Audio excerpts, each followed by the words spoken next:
Самэцано, дипломатик, Yappers байна. За, өөрсдөө танилцуулъя. Бид хоёр Хүмүүнлэгийн ухааны их сургуулийн олон улсын харилцааны 4-р түвшний оюутнууд байна. За, та бүхэн description хэсгээс харсан бах. Ахлаагүй монголчууд. За, энэ сэдвийнхээ хүрээнд бид хоёр одоо манай монголчууд их олон юм дээр дархлаагүй шүү дээ. Би физиологи явж гисэн дархлаа, муудж ийн, анатоми урж ийн. Тэрний хэн одоо жижигхэн агуулгаар бид хоёр соёлын дархлаагүй байдгийн талаар. За, тэр зүйцмаа Generation Alpha үед хэрхэн харагдаж байгаа талаар ярилцахаар. За, энийгээ ер нь бол маш жижиг мэд боловч Монголын геополитикийн хувьд маш чухал ач холбогдолтой сэдэв гэж бид хоёр үзэж байгаа. За, яаж геополитиктэй холбогдож байгаа талаар ярих юм бол за, хэрвээ монгол хүүхдүүд өөрсдийн хэл болон монгол бичигний талаар одоо уламжлалынхаа талаар мэдлэггүй болох юм бол энэ нь одоо гадны соёл илүү давмгай байдал одоо үүснэ гэсэн үг шүү дээ. Хэрвээ тэгэх юм бол одоо улсын тусгаар тогтнолын баталгаа болох одоо соёлын нэгдэл гэдэг зүйл маань өөрөө сулрах магадaltaй байхгүй юу? За, энэ нь суларснараа Монгол улсын нийгмийн доторх эв нэгдэл алдагдаж гадны геополитикийн нөлөөнд одоо автах боломжтой болоод ирж байгаа гэсэн үг. Тэгэхээр зөвлөгчний бодлогонд маш чухал soft power хэтэрхий их орж ирэх юм бол бид нэр өөрсдийнхөө одоо эв нэгдлийг алдах эрсдэлтэй гэж үзэж байгаа. За, энэ хүрээнд маань цаашлаад болохоор үндэсний аюулгүй байдлын хэмжээд хүрч очиж магадгүй гэж үзсэн учраас заавал ярилцах ёстой сэдв болж ирж байгаа. Одоо үед болохоор Generation Alpha буюу Gen Alpha үе маань хаанаас мэдээлэл авч ийн, хаанаас одоо хамгийн анхдагч мэдээллийн source авч ийн, хаанаас мэдээлэлтэй болж ийнэ гэх юм бол судалгааны үндсэн дээр энэ бол одоо social platform байгаа. За, энэ үеийнхний одоо social хэрэглээ, дэлгэцнээс хамааралтай байдал маань бусад generation-уудад бодоход 50 илүү өндөр байгаа. За, үүний үндсэн дээрээс бид хоёрын харсан нэг юм судалгаанаас авч үзвэл YouTube-ийн платформ өндөр байгаа. За, энийг бүр яг ингээд статистик тоон хэмжээнд ингээд ярих юм бол UNICEF, UNDP-ийн судалгааны үр дүн дээр одоо 7-аас 12 насныхан альфа үе штэ. За, эднэрийн одоо хамгийн хэрэгжилж байгаа платформ бол мэдээж YouTube түрүүний хэлсэнчлэн. Тэр нь болохоор 68% нь одоо хүүхдүүд үзэж байгаа хгүй. Мэдээж одоо бидний мэдсээр Cocomelon тий ингээд хүүхдүүд 0-аас 3 насны хүүхдүүд гээд бүгдээрээ л үзэж байгаа штэ. За, дараа нь болохоор TikTok орж ирж байгаа 42%. За, YouTube-д бол ингээд мэдээж Монгол контент маш бага. Тэгэхээр гадаадын одоо контентийг их үзснээрээ хүүхдүүд багаасаа ингээд Монголынхаа одоо талаар ойлголт багтай болж байгаа гэх юм уу? Бүр анхдагч юу? Хэлний хэрэглэнээс эхлээд хэлний хэрэглэн дээр харагдаж байгаа. Хүүхдүүд ээжээ биш mom гэж хэлд орж ирнэ. Тэгээ ингээд анхдагч ярианыхаа хэллэг дээр зарим өгөөдөө үнэхээр монгол хэлээр хэлж мэдгүй байгаа нь одоо энэ YouTube үзүүлэлтүүдээс харж болж байгаа байхгүй юу? Тийм 68% гэдэг бол маш өндөр тоо хэмжээ харагдаж байна. Энд чинь тэгээд гадаад одоо бичлэгнүүд чинь монгол бичлэгнүүдтэй харилцахад бүр 50 илүү байгаа. Тэгээ монгол контентууд байхгүй гэж хэлж болохгүй байгаа. Гэхдээ яг энэ гадаад контентууд давмгай болсон тэр цэм англи хэл дээр контентууд давмгай болсон энэ цаг үед бол энэ үзүүлэлт бол одоо байдаг л одоо байх ёстой хэмжээтэй л байгаа гэж хэлж болно. Яг одоогийн Монголын нөхцөл байдлаар бол тэгээд үүн дээрээс үүсэж байгаа асуудал нь бол монгол хэл бичиг, уугар хэл гэдэг нь мэдлэг нь маш бага болоод байгаа гэсэн үг. Тэгэхээр сая одоо өнөөгийн Generation Alpha үеийн талаар за яагаад энэ сэдвийг судлах ёстой талаар жоохон ярьлаа. За, тэгвэл яагаад энийг одоо ийм нөхцөл байдалд хүрчихв? Яагаад одоо Generation Alpha ийм контентоос хамааралтай, дэлгэцээс хамааралтай үзэж харж байгаа юм ийм болчихв гэсэн талаар жоохон ярий. Жишээ нь за одоо би ингээд нэг үйлдвэр хийлээ заяа. Окей. За, би офсоосоо гараад за bakery ороод за bakery-гээсээ би кофе аваад за тэгээд тэндээсээ би супермаркет ороод оранж аваад гэрлүүгээ таксид очоод за тэгээд орсныхоо кодыг хийгээд гэрлүүг орлоо. Энэ өгүүлбэр айгүй ингээд зүрхээ ойлгогдчихж байгаа зү. Тэгэхээр энд орсон за Монгол үг нь за нэг хэдэн үйл өгүүд л байгаа. Эзэн би авах тий очих за гэртээ очих гэдэг за Монгол үг байлаа за. Ингээд бус нь ингээд тэр л гадаад өгнүүд бид нар ингээд Generation Z үеийнхэн хүртэл яг ингээд гадаад өгнүүдийг өдөр тутмынхаа хэрэглээндээ оруулаад үүнийг ойлгоод хэрэглээд явцсан байна. Тий. Тэгэхээр яг манай үе дээр юм байгаа юм чинь альфа үе дээр энэ явдал бол илүү хурцдах байх. Бүр илүү гадаад үг оруулж ярих байх. Тэг би ч тэгж бодож байна. Гэтэ одоо тэгээд орчин нь л тийм байгаа юм их чинь. Тэг багасаа ингээл яг дөрөв хантай юм дайранд төрөл юм Монгол гэр гэдгийг ч баг одоо гэрийн доторх одоо тоон, өн нэдрийг ингээд нэрлэж чадахгүй тийм орчинд ингээд хүүхд ингээд төрчихөж байгаа юм их чинь. Зарим хүүхдүүд ч тийм зарим хүүхдүүд төрчихөж байгаа юм чинь яалтчгүй одоо хүссэн хүсээгүй өөрчлөгдөж байгаа. За энийг нь мэдээж сэргээх тийм хөтөлбөрүүдийг оруулж ирэх тийм шийдэл миний бодлоор байх. Ер нь бол яг харахгүй орчин за тэгээд үзэж харж байгаа юм амьдрах орчин за тэгээд мэдээж өөр улсуудын нөлөө. Өөр улсуудын одоо экспортлж оруулж ирсэн тэр зөөлөн хүчийн тэр соёлын нөлөө. Одоо ингээд зургтаа нэг л асаалаа гэхэд гадаад контент, гадаад хүүхэлдэйнүүд, за K-drama, за тэгэл хятад драма, ингээд баг өөр ус, за тэгээд series-үүд байна, кино series-үүд. Тэгээд бидний ч гэсэндээ автсан соёлын нөлөө байгаа. Тэгвэл яагаад монголчууд маань өөрсдийнхөө соёлыг гадагшаа экспортлж чадахгүй байгаа юм болоо? За монголчууд бол өөрсдийнхөө өв соёлыг одоо экспортлох бүрэн чадамжтай. Бүрэн түүхтэй. Түүх соёл нь маш баялаг. Маш том түүхтэй үүгээрээ одоо ЮНЕСКОд соёлынхаа өвийг маш олон соёлын өвийг бүртгүүлж чадсан улсуудын нэг. Тэгэхээр Монгол үнэхээр боломжтой хэрнээсээ яг анханасаа суурьаар нь одоо соёлын дархлааны талаар одоо ингэж танилцуулаагүй тийм хөтөлбөрүүд ингээд анханаас нь ингээд манай үе дээрээс эхлээл сайн арга хэмжээ авч чадаагүй гэж үзэж байгаа. Энэ нөхцөл байдал 1990-ад оноос эхэлж үүссэн. Тийм болохоор яг тухайн үед нь бид нар ямар хор уршигтай, ямар үр дүнд хүрэхийг нь тооцоолоогүйгээр бүх мэдээллийг ингээд шингээгээд авчихсан гэж хэлж болно. Миний хувийн бодлол та. Тийм. Энэ маань болохоор яалтчгүй хоёр том одоо газар зүйн байршил маань хоёр том их гүрний дунд барилж байгаа учраас Оросын нөлөөлөл 1990-ад онд бол биш хүчтэйгээр орж ирсэн. Тэгээд жинзээ үеэс эхлээл одоо альфа үе хүртэл энийг хэрхэн одоо альфа үе дээр зогсоох талаар арга ухаан сэл хэрэгтэй. Энэ дүгнэлтийг хоёлаа төсгөл үед нь ярилцсан. Тэгэхээр глобалчлалын иргэн үед амьдарч байгаа шүү дээ. Бид нар бүх юм л одоо тэгэл гадаадаас бүх юмаа л экспортлж гин монголчин тэгээ соёлоо хүртэл барыг экспортлох нь холгүй нөхцөл байдал түрээдэрчлээ муугар хэлэхэд тийм болохоор энэ глобалчлалын эсрэг аягүй сайн дархлаатай ирүү үеийг үүсгэхийн тулд хэдүүлээ бас өөр улсуудын одоо авч ирсэн арга хэмжээнүүдийн талаар за тэгээд манай улс тэндээс юу авч ухаарч болох талаар жоох ярилцъя. Энэ зөвхөн Монгол тохиолдоод байгаа асуудал биш. Ер нь улс болгон л ингээд өөрсдийнхөө соёлын дархлааг хамгаалах аргыг ингээд янз янзын аргаар ингээд хэрэгжүүлж байгааг л миний одоо уншсанаар бол Францын жишээ байна. За Франц нь болохоор бусад улсуудаас юугаар сонирхолтой гэхээр бүр хуулиндаа оруулж ирсэн байхгүй юу? Тубон гээд хуулийг хэрэгжүүлж эхэлсэн. Энэ нь болохоор ямар хуулийн гэхээр одоо англи үгний үгийг одоо ингэ хязгаарлах гэх юм уу?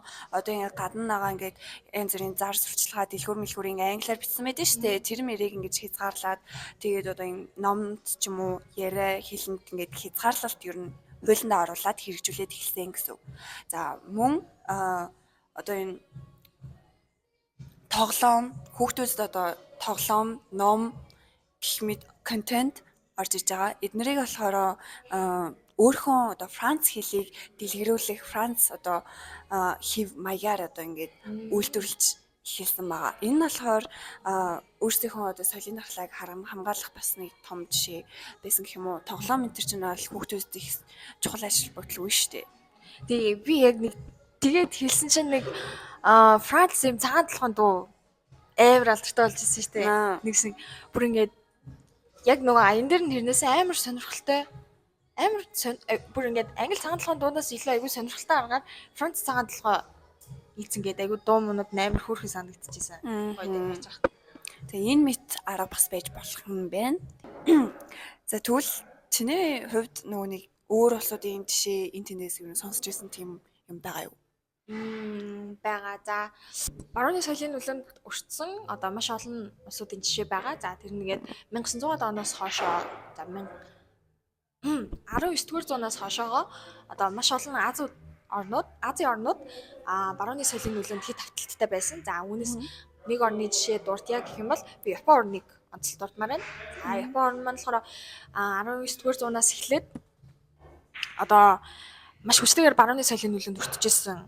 За тэгээд түүнээс ангичирчсэн хамгийн том кейсүүдийн нэг гэж хэлж болно. За үүнээсээ авч үзэх юм бол Омояри гэсэн тийм одоо бодлого хэрэгжүүлжсэн. За Омоярийн ямар утгатай бодлого байсан бэ гэхээр тухайн улсынхаа соёлоос авах юмаа авъя, хайх юмаа хаяа. За өөртөө хэрэгтэй зүйлсээ шингээгээд хэрэггүйгээ хаяа гэсэн тийм тэнцвэртэйгээр хандъя. Тийм юмд баланстай хандъя гэсэн тийм бодлого байсан. За үүнийхээ үрээгээр Япончууд маань одоо маш эртнээс бэлтгэлтэйгээр одоо залуу үеүүддээ өөрсдийнхөө соёлыг түгээхээр контентуудыг за одоо үүнээрээ дамжуулан анимаар дамжуулан за тийм дижитал контентуудыг одоо төлхөө ашиглаж одоо соёлынхоо дархлааг идэвхжүүлж исэн ийм кейс бол байна. Аним чинь бүр дэлхийд дахинд ингээд бүр өөрсдийнхөө соёлыг бүр экспортлсон зүйл болтлоо тэгж амар сайн зарч чадж байгаа юм бол тийм шүү дээ. Тийм байна. Хүүхэд залуучууд гэлтгүү за ер нь төлхөө хүрж байгаа сугна багчууд хүүхдүүд байгаа. За түүнээс цааш нь багаас үүдж өссөн хүмүүс одоо нэлээд том болчихлоо шүү дээ. Тийм. За нэг юм жишээ.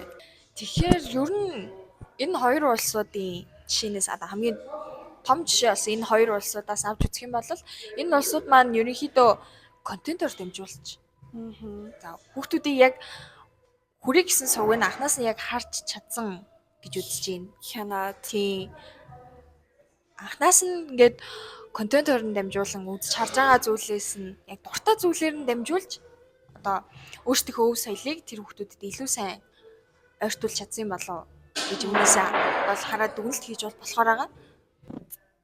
За тэгвэл Монголд одоо яг ямар соёлын дархлаагаа одоо авч үлдэх арга хэмжээ явж байгаа талаар ярив.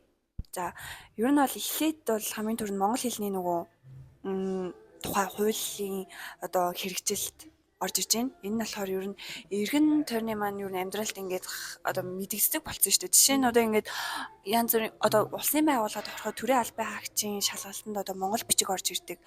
Монгол гадаад харилцааны яамны бүх ажилчид монгол бичгээр уншиж мэддэг байх хэрэгтэй. Одоо тэр нөгөөний сайт байдаг шүү дээ. Гадаад харилцааны яамны тэрэн дээр одоо ингээд тийм монгол бичгийг оруулж ирэх талаар ер нь бол ярилцчихсан, бараг хэрэгжээд явж байгаа байх. Ингээд ер нь бол хуулиндаа ер нь бол монгол хэлний, монгол бичгийн одоо хэрэглэгдэх юмнуудыг одоо оруулж ирж байгаа гэсэн нэг тийм арга хэмжээ байгаа. Мөн үндэсний соёлын өвийг хамгаалах бодлого. За энэ нь болохоор соёлын өвийг хамгаалах, сэргээн засварлах. За тэгээд түгээн дэлгэрүүлэх чиглэлээр төрийн болон төрийн бус байгууллагууд одоо хамтран ажиллаж үндэсний соёлын өвийг хамгаалах бодлогыг одоо аль талдаа хэрэгжүүлж байгаа. За мөн одоо гадны соёлын нөлөөг бууруулах талаар үнэл одоо ийм үе шатлалтаар арга хэмжээнүүд одоо авч хэрэгжүүлж байгаа. Одоо соёлын нөлөөнд хит авах талаар ч гэсэндээ төрөөс ч гэсэндээ арга хэмжээ авч байгаа боловч энэ арга хэмжээнүүд маань зөвхөн яг насанд хүрсэн хүмүүст илүү төлхөө хүрч очихоор одоо бодлогоодыг хэрэгжүүлж байгаа гэж хэлж болно. Манай Монгол улс маань. Тэгвэл одоо битэрийн ингээд яриад байгаа альфа үеийнхэндээ ер нь яаж чиглэж тийм арга хэмжээ авах вэ гэдэг талаас нь бас Нэрий. Тий. Юу Ярих хийж хэрэгтэй. авч болох вэ те? Тий, альфа юу их нэг жоохон орхитуулсан бодлогод юм шиг санагдсан. Ер нь бол соёлын дархлаатай хүүхдүүдийг бүтээе гэвэл бага наснаас нь л одоо төлхөө тэр дадлыг, тэр бодлыг суулгахын тулд одоо бусад бүх улсуудын маань жишээн нэрс харсанчлан бүгдээрээ яг багаас нь яг дуртай сэдвээр нь, дуртай хүрээгээр нь үзэж байгаа зүйлээр нь дамжуулан одоо соёлынхаа өвийг түгээн дэлгэрүүлж байгаа. За үүний адилаар манай Монгол улс ч гэсэндээ яг энэ талаараа илүү хамтарч ажиллах ёстой гэдгийг одоо энэ бүх кейсүүд дээрээсээ бид бүхэн харах боломжтой байна гэж үзэж байна. Тийм үзэж байгаа одоо контентийг монголжуулах тэгээ тоглодог тоглоомын хүртэл ингээд Төрөлжүүлэхтэй. тийм төрөлжүүлэх олон янзын гэх мэтчлэн иймэрхүү юмнуудаа бас дэмжиж явбал альфа үеийнхэндээ ер нь туслах байх гэж харлаа. Тэгээд мөн одоо Монгол контент бүтээгчдийг дэмжих. За тэр нь болохоор төрөөс болон хувийн хвшлээс ч юм уу дэмжих одоо бүх төрлийн анимашнуудыг дэмжих, бүх контент креаторуудыг дэмжих талаар илүү бодлогоодыг авч хэрэгжүүлвэл зүгээр. За энэ маань болохоор одоо дижитал салбар талаас дэмжих болчихж байгаа юм. За өөр салбараас ихэр чинь гэр бүлээс хамгийн ойрын мэдээж ээж аав нь өөрсдөө соёлын дархлаагаа ингээд үлдээх. Тэхийн тулд бид нар өөрсдөө тийм одоо үнсэрхэг гэх юм уу? Тийм бодол зам. Тийм. Соёлын дархлаатай одоо үзэл бодлыг хүүхдүүдэд төлөвшүүлэх, анханаас нь зааж сургах, одоо өв соёлоо дээдлэх, одоо дээдлэх хувцсыг зөв өмсүүлэх, одоо бүх одоо өв соёлоо тань дэлгэрүүлэх, одоо танилцуулах юу хийж байна, хүүхдүүдтэйгээ сайн тулж ажиллах ёстой юм болов уу гэж үүнээс бол харагдаж байгаа. Тэгэхээр ер нь бидний оролцоо бас ер нь байгаа. Тийм. За мөн одоо боловсролын салбараас нь эхлүүлээд арга хэмжээ авах хэрэгтэй. За зөвхөн яг эцэг эхтэр бүх буруу тохолгүй гэх. Боловсролын салбар талаас одоо жишээ нь иргэний боловсролын хичээл одоо за монгол хэл бичиг уран зохиолын хичээлүүд бүгдээрээ нөгөө түүх өв соёл монгол өвтэй холбоотой хичээлүүдээ бүгднийг яг ингээд илүү төлхөө одоо дуртай талаас нь одоо хийх дуртай зүйлээр нь дамжуулан хүүхдүүдэд илүү боловсролтой болгох зүйтэй. Гэсэн ийм ер нь арга хэмжээнүүд авах хэрэгтэй байна. Ер нь альфа үеийнхнийгаа жоохон орхитуулаад байгаа юм болов уу гэж бодсон. За одоо хэдүүлээ. Дүгнэлт хэсэг рүү орцгоё. За бид хоёр дүгнэлт хэсэг болохоор SWOT дүн шинжилгээ хийгээд за тэгээд энэ дугаар маань өндөрлж байна. За давуу тал эхлээд ярив. За давуу тал нь болохоор альфа үеийнхэн маань өөрсдөө давуу тал болж өгч байгаа. Альфа үеийнхэн тийм хөгжилтэй юмнууд ер нь ингээ хурдан ийм одоо юу гэдгийг татагддаг тийм сонирхолтой юмнаас хурдан өөрсдөө татагддаг тасан зохицдог сониуч баггүй юу. За энэ дээр нь үндэслээд одоо видео тоглоом ч юм уу хүүхдүүд тоглоом дуртай шүү дээ. Тэрээр нь дамжуулаад ингээд өөрсдийнхөө өв соёлыг ингээ харуулсан тийм видео тоглоом зохион бүтээх эсвэл анимашн ч юм уу тиймэрхүү юмнууд байж болж байна. Тэгээ альфа юм өөрсдөө тийм сониуч байгаа нь болохоор давуу тал гэж үзэж байгаа. За боломжийн хувьд болохоор хэрвээ ингээд ер нь анимашн, видео, тоглоом энтрийг ингээд Монголдо ингээд хэрэгжүүлээд энэ маань цааш нь одоо чиний хэлсэн шиг одоо Япон улсын жишээн дээр одоо аним бол ингээд бүр ингээд дэлхийд дахинд ингээд түгээгдсэн тийм маш том зүйл шүү дээ. Яг тэрэн шиг Монгол улсынхаа контентыг ч гэсэн ер нь гадагшаанаа ингээд соёлоо экспортлох гэдэг боломж бол биднэрт байгаа. За энэ нь болохоор том боломж. За мөн ямар өөр боломж байгаа вэ гэхээр одоо хамтын ажиллагаа байж болно. Одоо гэр бүл гэдэгт одоо эцэг их нь өөрсдөө хамтарч ингэж одоо ярилцах нээлттэй байх. За тэгээд боловсролын байгууллагууд нь одоо ингээд хамтарч ажилласнараа ингээд бас ер нь бол альфа үеийнхэндээ ингээд таниулж өгч үлдээж байгаамаа. Бас хамтын ажиллагаа байж болно. Тийм. Ер нь яг үүгээрээ юу хэлэх гээд байна гэхээр одоо Монгол гэсэндээ маш олон комик номнууд байгаа, маш олон анимашнууд байгаа, маш олон тоглоомнууд байгаа. Эдрийг бүгдийг бид нэр няцаагаагүй. Тийм. Энэ тал дээр илүү дэмжлэг авах тал дээр л төлхөө ярилцж байгаа гэдгийг ойлгоорой. За тэгээд би болохоор дандаа сөрөг хэсгийг ярина. За weakness буюу сул талууд энэ талаар. За, дижитал контентын хүрэлцээ бага. Энэ бол одоо саяны дурдсан маш олон одоо анимашн, комик, ном ингээд монголчуудын маань бүтээсэн зүйлс их байгаа ч гэсэндээ үүний маань хүрэлцээ бага байгаа. За, жоохон төлбөр мөнгөтэй зардаг ч юм уу те. Энэ бол бүх хүүхдүүдэд хүртээмжтэй байдлын тал дээр жоохон асуудалтай. За, тэгээд багш эцэгхийн одоо хүүхдэд идэвхжүүлэх тал дээр жоохон сул. За, Монгол багш нарын хүртээмж ямар байгаагаа лээ. Эцэг эхчүүдийн анхаарал одоо хэр байгаа билээ. Тэрийгээ дагаад жоохон багш эцэг эхчүүдийн анхаарал жоохон сул байгаа. За одоо эдийн засаг тал дээр бас жоохон Монгол улс маань асуудалтай. Үнийгээ дэмжих тал дээр санхүүжилт тэр болгон төдийлөн одоо их хэмжээгээр ч юм уу яг боломжтой үрээгээр авахд одоо дутагдaltaй байдаг. За тэгээд хамгийн одоо гол point нь хүүхдийн анхаарал төвлөрөх чадамж маш бага. Маш богино хугацаанд л анхаарал төвлөрөх боломжтой. Тийм болохоор удаан хугацааны нуршилсан контентуудыг нэг суугаад үзэх боломжгүй байдаг. Тэрүүгээрээ бол яг бас жоохон сул тал болж байгаамаа. За, Threads буюу занал хэл дээр гэх юм бол за гадаад соёлын дамгааллыг бид нар одоо 1000 хичээгээд бүхэлд нь яцах боломжгүй. Тодорхой хэмжээгээр хязгаарлах боломжтой болохоор гадаад контентуудын маань нөлөө стил байсаар л байна. За мөн одоо их хэлний маань хэрэглээ бас төдийлөн их хэрэглэгдэхгүй бас багасаар л байна. Контентууд байгаа цагт бид нар хэлээрээ гэхээс илүү гадаад хэл дээрх үгнүүдийг орчуулж хэрэглэдэг болно. Цаг хугацааг өнгөрөх тусам. За дараагийн зүйл маань юу гэхээр одоо нийгэм маань үүнийгээ дагаад одоо өөрчлөгдөнө. За одоо тэр маань нөгөө нэг үнцэрхэг үзэл, нүүдэлчний соёл зэргийг одоо төлөвлөхөд жоохон тутамг болох хандлагатай болно. За мөн одоо үр дүн багтаа контентэд мөнгө зарцуулах маань ихсчихвээ гэсэн нэг юм point бас байгаа. Одоо тодорхой хэмжээний хүртээмжгүй контентууд хэрэггүй гэх нь ч яаш юм те. Одоо төдийл нөгөө өв соёлоо харуулсан ч юм уу тийм контентуудад зохицуулах хөрөнгө мөнгө багасах. Өөр төрлийн одоо илүү дижиталчлагдсан өөр одоо гадны соёлыг түгээн дэлгэрүүлсэн контентуудад мөнгө зарцуулах нь ихсэх хандлагатай болж магадгүй гэсэн ийм дүгнэлт төрж болж байна Threads маань. За бид хоёрын одоо дүгнэлт нэг иймэрхүү байлаа. За одоо бид хоёрны ер нь л подкаст дуусгах болгоно нэг өрөө үг хэлдэг. За энэ удаагийн өрөө үг маань болохоор за дархлаатай залуу үе, дархлаатай монголчууд. За үзэн баярлаа.